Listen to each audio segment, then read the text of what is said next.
Hello army, কেমন আছে সবাই?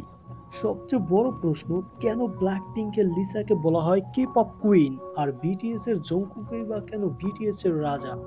চলো আজকে জানি এই দুই আইকনিক তারকার পিছনের রাজকীয় রহস্য।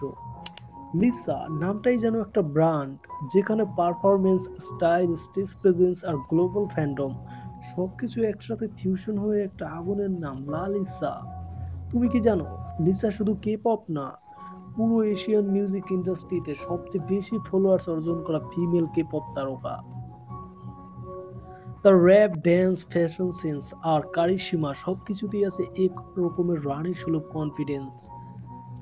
তাই শুধু কোরিয়াতেই নয়, সারা বিশ্বে Lisa is the queen of K pop. আর রাজা, তার নাম শুনলে হার্টবিট বেড়ে যায়। লাখো আর্মির জিয়ন জাংকুক, বিটিএস এর গোল্ডেন মাকনে, একজন এমন পারফেক্ট অলরাউন্ডার যিনি গান গাইতে পারেন, নাচতে পারেন, আঁকতে পারেন, এমনকি ভিডিও এডিটিংয়েও তিনি মাস্টার। তুমি কি জানো, জাংকুকের লাইভ পারফরমেন্স, তার স্টেবিলিটি, তার ভোকাল স্টেবিলিটি, তার হিউমিলিটি সব মিলিয়ে তিনি কে পপের সেই রাজা, যার রাজত্ব চলে কোটি হৃদয়ে। এরা শুধু কে পপের নয়, গোটা মিউজিক ও ফ্যাশন দুনিয়ায় প্রতিনিধিত্ব করছেন। তাদের প্রতিভা, হার্ডওয়ার্ক আর দুনিয়া মাতানো ক্ষমতার জন্যই তারা পেয়েছেন the queen and the king of K pop. তুমি কি লিসার ভক্ত নাকি জংকুকের আর্মি? কমেন্টে জানাও। আর ভিডিওটি শেয়ার করে ছড়িয়ে দাও এই রাজা রানীর গল্প।